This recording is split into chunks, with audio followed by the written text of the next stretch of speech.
What if you were born in Iran? What would dictate your fate? You will face a reality where a simple internet connection requires dodging massive firewalls every single day. A reality where buying a standard apartment in the capital might cost you around 50 billion Iranian rials, which roughly translates to $120,000. An impossible dream on an average salary. And a reality where your clothing choices in public are heavily regulated by the law. Will you be able to survive the infamous National University entrance exam? How exactly do young couples date when holding hands in public can get you arrested? How much goes into renting a tiny apartment in the middle of a massive economic sanction? And what is the real cost of putting food on the table when inflation is your daily companion? You are going to find out the answers to all of this in just a few minutes.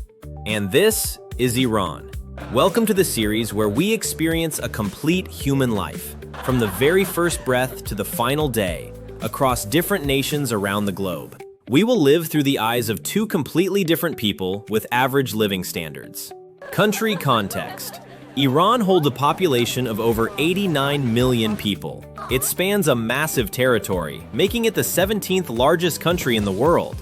Your chance of being born here is about 1.1%. The country boasts 27 UNESCO World Heritage Sites, possesses the second largest natural gas reserves on the planet, and yet struggles with an inflation rate constantly hovering around 40%. Now let us get back to our main heroes with their wildly different destinies. Characters introduction. Meet our first character, a girl named Zahra. She is from the bustling, smog-filled capital city, Tehran. Her family holds an average middle-class status. Her father works as a government clerk, and her mother is a nurse. They live in a modest, 3-bedroom apartment in the southern part of the city. Our second character is a boy named Ali. He lives in a small agricultural village just outside the city of Shiraz. His parents are farmers, working on a mid-sized piece of land growing pistachios and wheat. They live in a traditional, single-story brick house with a small courtyard. Childhood. At the age of 4, Zahra in Tehran is sent to a private kindergarten because public ones are heavily overcrowded. Ali, however, stays home with his extended family in the village since early childcare centers simply do not exist in his rural area. Both kids spend their early years surrounded by huge, noisy, and loving family gatherings. School. At 7 years old, formal education begins. One major difference here compared to many other places is that schools are strictly segregated by gender from the very first day. Boys and girls study in completely separate buildings. Getting Zahra ready for the school year in Tehran costs her parents about 60 million rials, meaning roughly 140 bucks for uniforms, bags, and stationery. For Ali in the village, the annual prep costs are lower, sitting at roughly 25 million rials, or 60 USD, since he attends a rural public school with fewer demands. A typical school day starts early at 7:30 in the morning and finishes around 1 in the afternoon. They have about 5 to 6 lessons a day. In Tehran, Zahra is immediately pushed into extra English classes and math tutors, while Ali spends his afternoons helping his father in the fields or playing football in the dusty streets. The ultimate nightmare arrives in their final year. This is the Konkur. It is a massive, incredibly stressful national university entrance exam. Let me tell you, the pressure here is absolutely insane. Teenagers study for 14 hours a day because this single multiple choice test practically decides your entire future career, living status, and social position. Does this sound like a fair system to you? Let me know in the comments. Army. For Zahra, the military is completely irrelevant since women are legally exempt from service. But for Ali, it is a completely different story. Military service in Iran is mandatory for men and lasts for 21 long months. If Ali fails to get into a university, he will be drafted immediately. Life as a conscript is exceptionally tough, paying only a tiny stipend that is barely enough for bus fare and basic snacks. Without a military completion certificate, Ali cannot legally work a corporate job, get a passport, or even buy property. University. Thanks to sleepless nights, Zahra scores high on the Konkur and gets a free, state-funded spot at the famous University of Tehran. Ali also studies hard, successfully avoids the army for now, and gets into a regional university in Shiraz. However, his family has to pay a tuition fee of about 120 million rials per semester, which equals roughly 280 greenbacks. To survive, Ali rents a tiny shared dorm room for 30 million rials, translating to $70 a month, and eats subsidized cafeteria food that costs almost nothing. Both face immense pressure from their parents and society to graduate with honors, attending rigorous lectures from 8 in the morning until 4 in the afternoon. Career. Finding a first job is an absolute marathon. Youth unemployment is notoriously high. It takes Zahra 8 full months of sending resumes to find a corporate job in Tehran, dealing with a standard 44-hour work week from Saturday to Wednesday. Her starting salary is around 150 million riyals, heavily impacted by inflation, which comes out to about 350 bucks a month. Renting a small one-bedroom apartment in a decent Tehran neighborhood takes up nearly 100 million riyals, or $230 of her paycheck. The rest goes entirely to groceries and transport, leaving almost zero savings. Ali goes back to his region, eventually finding work as an agricultural manager. His salary is lower, about 120 million riyals, netting $280, but he lives in his family home, so rent is not an issue. Buying real estate? Unless you come from old money or hit the jackpot, buying a house on a normal salary is virtually impossible for young people today. Finding love and family. Dating in Iran happens mostly underground. Couples meet through mutual friends, university classes, or private house parties. Public displays of affection are highly frowned upon and dangerous. Morality police are always watching, so young lovers have to be extremely careful. Do you think you could build a strong relationship hiding from the public eye? Share your thoughts below. Men outnumber women slightly, but the real dating filter is economic. Young women look for absolute financial stability because traditional laws require the groom to provide a mariya. This is a contractual financial promise, usually a specific number of gold coins, that must be paid to the bride upon demand or in case of divorce. The average marriage age keeps rising, now hitting 28 for men and 24 for women. Weddings are massive, extremely expensive affairs, often forcing families into heavy debt. Would you be willing to take on massive family loans just to afford a traditional wedding? Drop your answer in the comments. After marriage, Zahra and her husband managed to rent a small place in Tehran, tightly budgeting every meal. The state highly encourages having multiple children, but given the crushing economy, most young families, just like Zahra and Ali's future families, stop at 1 or 2 kids.